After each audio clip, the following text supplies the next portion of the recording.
5 నెలలకే భోపాల్లోని అత్తారింట్లో అనుమానాస్పద స్థితిలో చనిపోవటం ఇప్పుడు దేశవ్యాప్తంగా సంచలనం రేపుతోంది.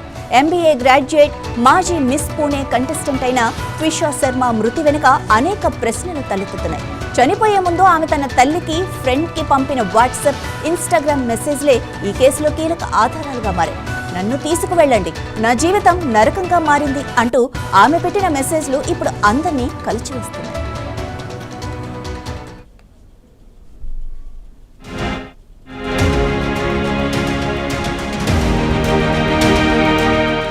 నోయిడాకు చెందిన 33 ఏళ్ల ట్విషా శర్మకు భోపాల్కు చెందిన క్రిమినల్ లాయర్ సమర్థ్ సింగ్ తో డిసెంబర్ 2023లో పెళ్లైంది. డేటింగ్ యాప్ ద్వారా పరిచయమైన వీళ్ల బంధం పెళ్లైన 5 నెలలకే విషాదంగా ముగిసింది.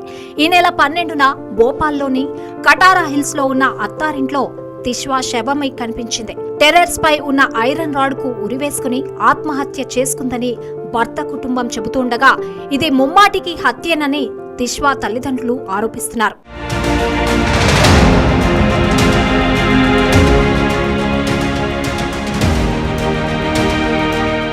చనిపోవడానికి కొద్ది రోజుల ముందు ట్విషా తన తల్లికి వాట్సాప్ లో పంపిన మెసేజ్లు గుండెల్ని పిండేస్తున్నాయి. మమ్మీ, ఇక్కడ నాకు చాలా ఉక్కిరిబిక్కిరిగా ఉంది, నా జీవితం నరకంగా ఉంది, ప్లీజ్ వచ్చి నన్ను తీసుకెళ్లిపో అంటూ వేడుకుంది. తన బెస్ట్ ఫ్రెండ్ కు ఇన్స్టాగ్రామ్ లో నేను ఇక్కడ చిక్కుకుపోయాను, నువ్వు తొందరపడి పెళ్లి చేసుకోకు అని హెచ్చరించింది.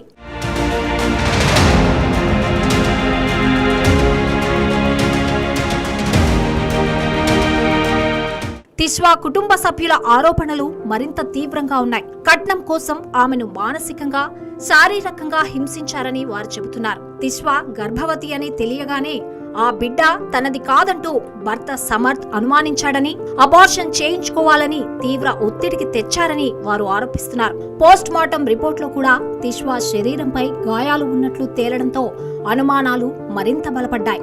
ఆ ఆరోపణలను ట్విషా అత్త, రిటైర్డ్ జడ్జ్ అయిన గిరిబాలా సింగ్ ఖండించారు. ట్విషాకు మానసిక సమస్యలు ఉన్నాయని, ఆమె డ్రగ్స్ తీసుకునేదని, అందుకే ఆత్మహత్య చేసుకుందని ఆమె వాదిస్తున్నారు.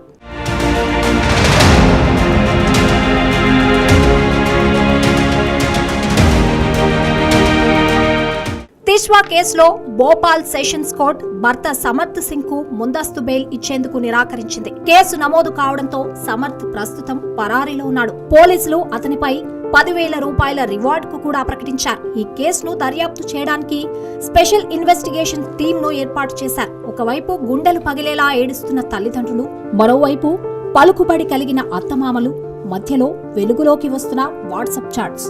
అసలు ఆ రాత్రి ఏం జరిగింది? ఇది ఆత్మహత్యకు ప్రేరేపించడమా లేక పక్కా ప్లాన్ తో చేసిన హత్యనా?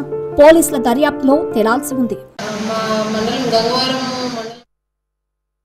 ఇవి ఇప్పటి వరకున్న అప్డేట్స్. మరిన్ని అప్డేట్స్ కోసం చూస్తూనే ఉండండి